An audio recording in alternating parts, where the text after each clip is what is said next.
I said, Joe, what up YouTube? My name is Raap. This is Raap on point, and welcome back. But if you're new to the channel, how you doing?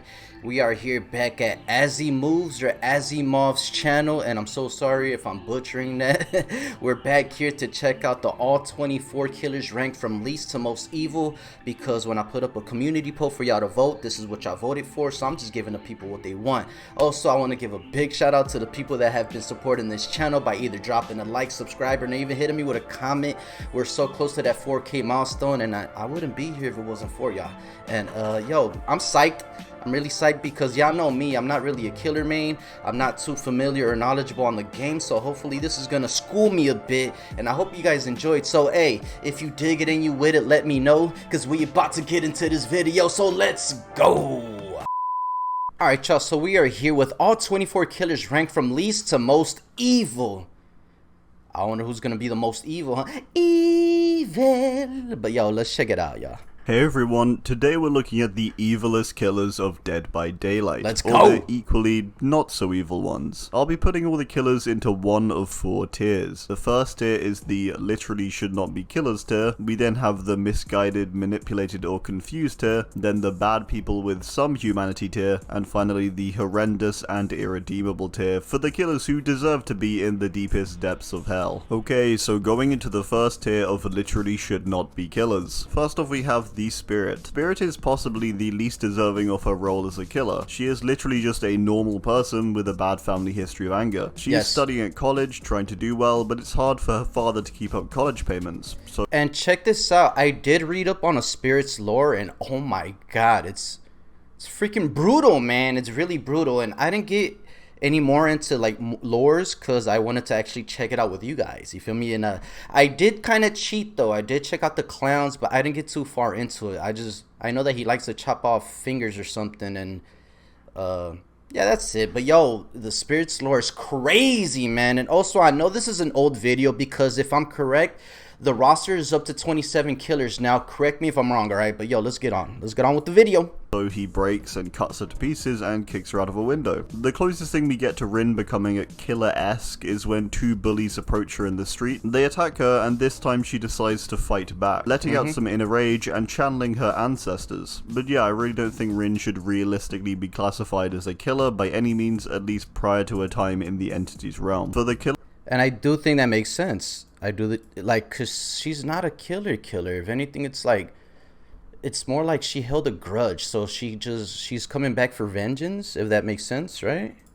this time she decides to fight back, letting out some inner rage and channeling her ancestors. But yeah, I really don't think Rin should realistically be classified as a killer by any means, at least prior to her time in the entity's realm. For the killer roster, she is by far the closest we get to just a regular person. Next up, we have the twins. The twins are also very innocent. However, the twins, despite their overwhelming innocence, do still kill a decent amount of people in attempts of survival. Although all of these are done in self-defense with no other option available, as they are literally being hunted down for their entire lives since birth. And why? Well, because of the fact that they were conjoined at birth. It was considered that there was some kind of witchcraft involved. As a that makes sense. Yeah, and the way she's dressed too, she's dressed like a kind of like, I don't want to say a pilgrim, but it seems like it's from those times to where if you did something crazy, stone her, she's a witch, drown her, she's a witch, get her,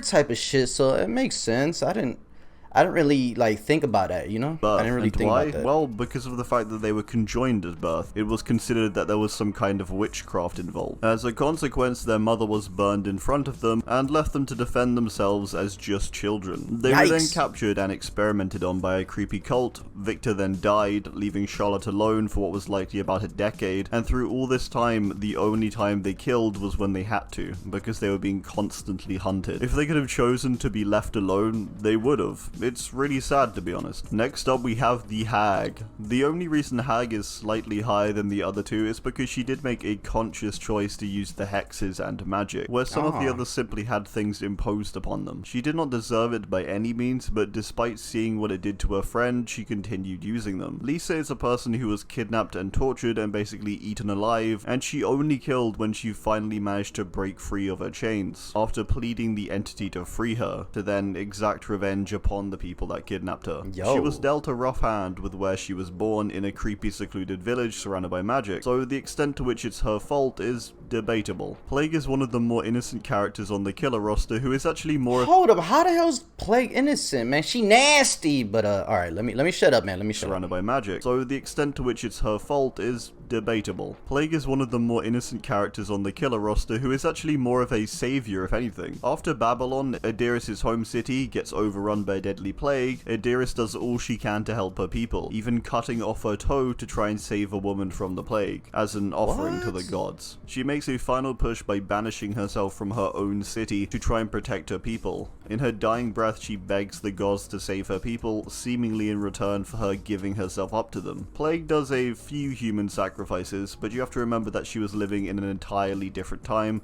Yo, so Plague is gangster like that? Yo, I didn't know that. Yo, salutes to Plague, man. She was really for the people. Alright, I respect that. Where that kind of thing was actually seen as quite positive. She does also kill her mentor Haban, but this kind of comes under the same thing of it being seen as a thing that needed to happen for the city to be saved. Although we could probably technically count that as a proper kill. Philip is one of the most tragic characters in Dead by Daylight, as the guy is actively trying to avoid violence and death, but it always seems to seek him out and find him, so much so that he eventually breaks. The first time he kills is after a group of men during a war mutilate and kill his mentor, leaving her for dead. His parents are also killed during this war. The second time is upon discovery that his boss has been secretly getting him to crush people to death in the compactor at Autohaven Wreckers. However, he never wanted to do any of these things. He only does kill when he's really pushed to the limit of trauma. Evil found him despite him always wanting to avoid it. He's just a bit high here because he does have an option to not kill these people. Nurse is a tricky one because in her tome lore she's kind of horrendous and honestly pretty irredeemable, hating people simply for being weak and sick. The thing is, many have disputed the tome lore, stating that it completely contradicts everything we know about the nurse prior. She seemed caring and put in a rough situation after her husband dies. I mean, she's a nurse. How the hell, like, how did evil, like, take over? She's a damn nurse, so she's over here killing people because they're weak and sick? I gotta hear this again, y'all. I gotta hear this again.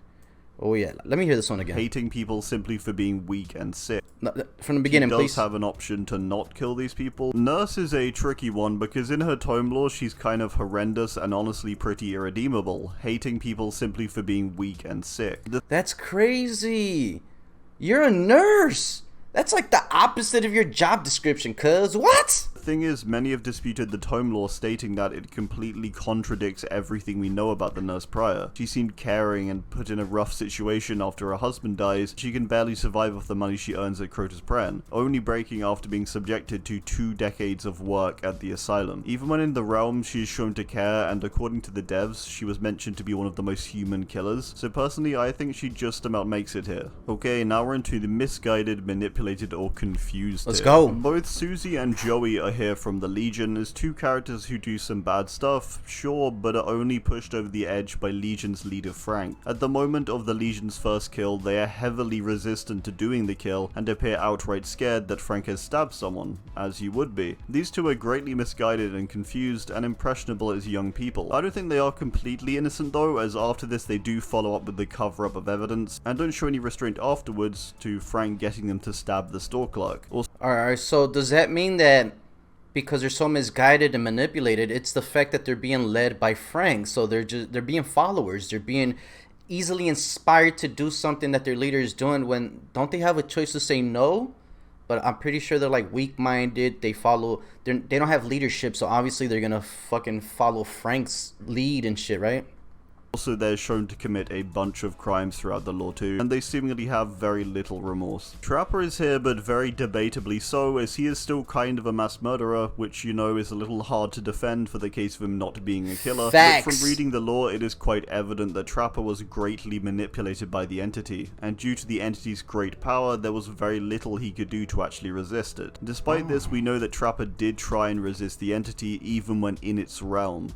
As a child, Evan is kind and caring and is heavily opposed to his father's mistreatment of the McMillan workers. His father appears to frame him for beating a worker, and the entity seems to greatly corrupt Evan's mind. He's not innocent, but I also don't think he's anywhere close to being evil. If the corruption was not there, then Evan would not be a killer probably. However, I'm putting him just up here due to just how high his kill count is, to be honest. Okay, Damn. so now we have Bubba. I'll be honest, it feels a little weird to put a character who literally eats humans this low, but Bubba seemingly just really doesn't know what's going on. I agree. I think that not only did Bubba have a deformality when he was born, I feel like in a way he's a child, you feel me, in the mind. I mean, correct me if I'm wrong. Y'all know me, man, I'm not too much into the lores. I will be soon though, but I feel that not only was Bubba like had a deformality, but he was like a child, you feel me? So that, you know, he doesn't talk.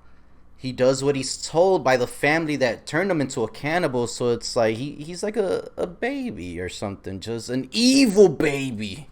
Abused at his household and forced to kill, which he quite clearly hates doing, all under the guise of it being a needed thing to defend his home. It doesn't make it right, but he also seems to not know any better and kills to please his family members. There you go. Killing appears to scare him and make him feel incredibly guilty. I would put him lower, but I mean, he still kind of kills and eats people, so, you know. And the fact that he's based on true events is damn! Deathslinger is a weird one because by the sounds of his name he sounds like he'd be one of the more irredeemable characters, but really he's not so bad. Despite his name, he's only killed 4 confirmed people, and even then his kills are more excusable being from the American Midwest in the late to mid 1800s, where things were generally a little more wild and lawless than they are now. The only thing that Caleb can be condemned for is his creation of the spear gun, which on first use tears a man's intestines out. However, it's mentioned that this was not meant to happen and was just a design flaw, as he later perfects the weapon to capture people alive. Caleb is corrupt, but he gets to the situation he's in because of those more corrupt than him abusing his intelligence and selling on his patents. As things go for these killers, Caleb is actually one of the more reasonable ones, as strange as that sounds. Anna is a lot like Bubba in the sense that she has a childlike mind and she doesn't really understand the extent of violence. What? Huntress? Childlike mind? Nah, I gotta hear that again. Did I hear that correct? What? As that sounds. Anna is a lot like Bubba in the sense that she has a childlike mind and she doesn't really understand the extent of violence that she's committing, but doing it out of a need to protect herself. However, she does still kill a lot of people who come through her woods, and she does steal children from nearby villages. What? She kidnaps kids? Yo, Huntress, what the hell? What the hell, man? As she thinks she's protecting them, but instead doesn't think to feed them, which means they starve to death. There's only so much of an extent to which you can argue ignorance for her doing bad things. However, I still want to put her in this tier, as in a way I think it's like blaming an animal for acting in its own nature to protect its territory. But she isn't an animal, she's a human that's acting like one. Can you blame her? Would y'all blame her? Let me know in the comments. Which, as we know, Huntress is very territorial and wolf or bear-like, even described in her lore. Okay, now we're into the bad people with some humanity tier. I got hit with an ad, so let's rewind that a little bit.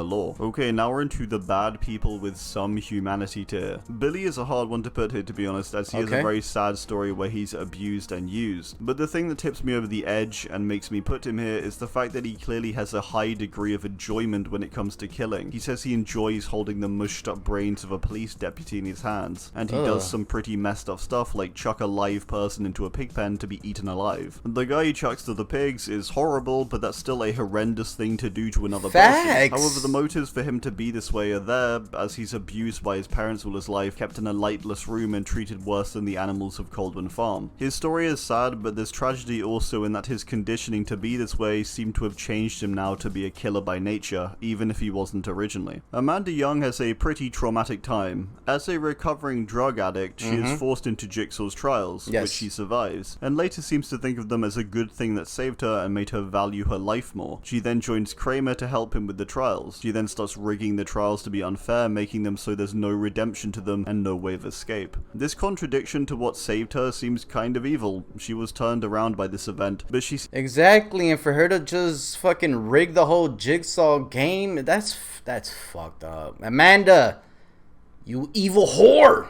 Seems to want to simply torture others. I think she definitely does have redeeming factors though, and her story is one of tragedy even if she goes off the rails closer to the end and the point of her death. Julie and Frank of the Legion are both very messed up people with incredibly dodgy morals. They are only really here because they aren't shown to be complete psychopaths as they formed the Legion to begin with. It could be argued that they exploit the innocence of Susie and Joey, but it seems from their lore they are actually friends. Their kill count is not high, but their desire to be murderers and criminals displays how bad they really are. They have these big discussions in the lore about their favorite killers and stuff like that. They're super weird and they have this strange superiority complex to them. Their only humanity and redemption, I would say, is their camaraderie with each other in the Legion. Blight is a weird one to be honest, and it's kinda hard to tell whether he's bad or just like very unaware of the amount of bad stuff that he spreads through the world. During the Opium War, he experiments on prisoners and attempts to make a super soldier serum basic. Hold up. During the Opium War?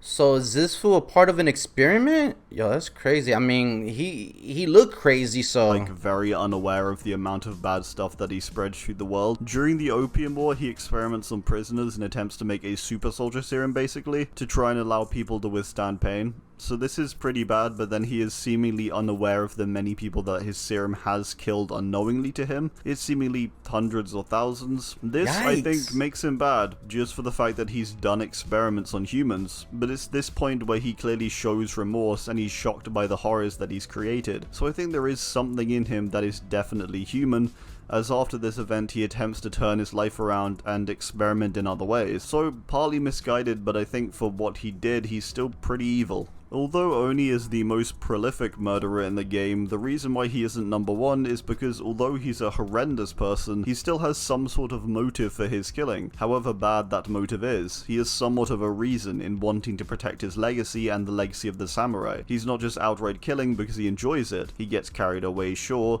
His motives are bad ones, but there is still more of a reason than simply wanting to kill. Further, upon killing his own father, there is quite clearly a moment where he shows emotion and remorse, before realizing himself that he is too far gone and must finish what he started. Yikes. Okay, now we're moving on to those who are horrendous and irredeemable. Now I can't wait, man. I think damn, I don't even know, since this is like a 1-year-old video. Yeah, I'm not gonna guess because I'm not gonna know, so let's get it. I do think that who's gonna be up there? Like, let's just find out. Demo is the lowest in this tier, as a character is just kind of a mindless killer following orders. It's a creature built for the sole purpose of death, which its huge claws, thousands of teeth, and ability to resist most form of human attack kind of exemplifies. It's built for death, and so it is irredeemable as it doesn't really have a personality nor redeeming qualities. It's a fucking monster. What kind of personality is it gonna have? As it's inhuman and built for the purpose of death and the destruction of worlds. Not much else to say. As a bioweapon built for killing, he's not exactly— I swear to God, I was gonna say Nemesis, but I didn't know. I hate Nemesis. The fact that he still can catch up to you should not be a thing, man. Homie weighs 2 tons. In a good place when it comes to redemption. Nemesis, I consider putting him lower as a killer who was programmed to do what he does, but I think we should just look at him as he is currently. In that regard, a lot like the demo, he's just a machine built for killing. But I think he is slightly higher than the demo, as in Resident Evil 3, he does seem to appear to enjoy hunting Jill. There are many parts in the game when he could have easily killed her, but he instead decides to toy with her, chucking her around and playing with his food, which definitely makes him more sadistic than something that is just built for destruction. Facts. He also appears to get enjoyment out of the different weapons he uses, such as a rocket launcher and flamethrower. It's hard to put him higher though, as he's literally programmed this way. Pyramid Head is a little bit like Demo and Nemesis, also in the sense that he's for the purpose of causing pain and built to be a killer. However, I think with Pyramid Head there's more of an intent and more evil within, stating in his lore that he's a sadistic and merciless executioner who is fixated on dispensing punishment through pain. Where Demo is more about efficient killing, Pyramid Head is built for a more pain-inducing method. Despite this, he still lacks a great degree of personality and acts as a means to punish others. He's not doing it on his own volition, as when he is done with torturing someone, he goes into something called the long rest until he is needed again. So unlike other killers, he sees this as more— Hold up, so is the long rest like hibernation? Like after he like mutilates someone, he just, okay, time to sleep? Like, is that it? The long rest? Is it hibernation? He goes into something called the long rest until he is needed again. So unlike other killers, he sees this as more of a duty, even if he is very sadistic and arguably evil. Ghosty is someone who in his lore kills meticulously and methodically, staying undetected and moving from town to town in order to continue killing. Yeah. He clearly enjoys what he does, as seen in this Mori. Further, I think the reason Ghostface is killing is he's attention seeking. He wants to be the talk of the town. He wants to be in the news, right? That was the whole thing, like in the Scream movie, was that he wanted to be in the news and he just wanted to make a name for himself as a serial killer.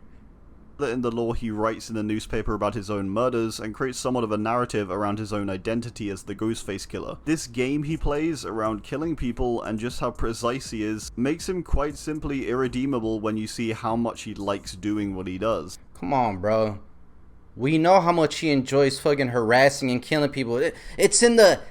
What's your favorite scary movie? Like, homie, get off of me, you know? Damn. Based on Clown's lore, he is quite clearly a psychopath with very little value placed on life of any kind. He begins by killing animals and then people, claiming trophies as he does. He falls into drugs, drinking, and junk food, and continues killing whilst with the traveling circus, claiming fingers as he does. Choosing them based on which tastes the best, which, you know, is kinda gross. This guy is horrible and... My dude said kinda gross? Kind of? Kind of. Asimov. Kind of? Choosing them based on which tastes the best, which, you know, is kinda gross. This guy is horrible and disgusting, and there is simply no redemption to him. The Trickster is a lot like Ghostface in the way that he's just very sadistic and seems to greatly enjoy killing people. What makes Trickster worse, though, I think, is that he not only tortures and kills people, but he then goes and makes music out of their screams too. Later in his lore, he then creates a whole performance with lots of people's screams, seeming... What the fuck is that? So we got a homie out here killing people and then he makes a K-pop classic out of their screams? Damn! Incredibly happy whilst doing so. We can see this in game with his constant little comments and laughs when throwing his knives. With someone in his position of power and fame, it makes it even more scary that he is so messed up and grotesque in the way he acts. Freddy, before getting killed, works at a primary school where he abused children and did lots of other disgusting things. He then goes on to murder a bunch of them when they're older just because he's an awful and irredeemable person. There's really not much to say about Freddy. He torments people in their dreams and terrifies them in directed and personal ways. Yes. Yep, this guy is horrible and definitely one of the worst in the game. Doctor is a horrendous person who commits dreadful acts, He's not only an awful and dreadful motherfucker, but he's annoying! ways. Yep, this guy is horrible and definitely one of the worst in the game. Doctor is a horrendous person who commits dreadful acts, experimenting on people in truly grotesque ways, and experimenting into electroshock therapy in very messed up ways, often causing tremendous amounts of pain. Doctor is like Blight except without that remorse. If you look at any of his cutscenes, you can see that he greatly enjoys his messed up experiments, also evident in game by his constant laughter. Myers is kind of hard to dispute as the most evil killer, as he is literally defined as such. Bro, Myers is not only a killing machine, this motherfucker's the devil. No, look, there's a movie coming out called Halloween Ends, right? It's not gonna end, man. It's not. It's gonna be a cliffhanger and then it's gonna be Halloween still. I'm telling you. Halloween still. That actually does sound like a fire movie. Stated to be purely and simply evil by Dr. Loomis, who studies him for over a decade. Yes. It's kinda hard to argue otherwise. As soon as he escapes prison, he literally goes right back to killing, doing it efficiently and without a shred of remorse. In a way, he's more menacing than Doctor, as his kills are done without the motive of experimentation, but simply his motive being the need and desire to kill. Not as a job, but more so it being that he simply does because he's evil. Alright, that's gonna do it. Alright. I do hope you enjoyed. I Let did. me know how you'd rank these characters. Thanks, and goodbye. Alright, yo, salutes to Asimov or Asimov. I'm so sorry if I'm butchering it. Can someone correct me in the comments, please? I hate butchering people's names, but yo, I hope y'all enjoyed this with me. I like this. It lets me know what's up with all the killers, and yo, I enjoyed this a lot. Please let me know what you think in the comments, and yo, if this video can get 40 likes, I'm gonna hit y'all with another one, alright? It's gonna be a different channel and it's it's gonna be a different kind of DBD content. I hope you guys look forward to that. And check this out, man. If you're new, please subscribe. We're so close to that 4K milestone. Smash that like, hit the notification bell so you don't miss an upload when I go live. And if you would love to follow my DBD family, their links will be in the description, along with Asimov's channel link, also the music from my intro to my outros, my merchandise. And if you want to follow me on all social medias, that will also be down there. I appreciate you all so much. Thank you for being supportive, and I appreciate you. All right, I hope you're having a great rest of your day, and please stay safe, stay blessed, always rap on point, wash your hands, wash your ass, peace and unity. I'm fucking that up, but yo, adios.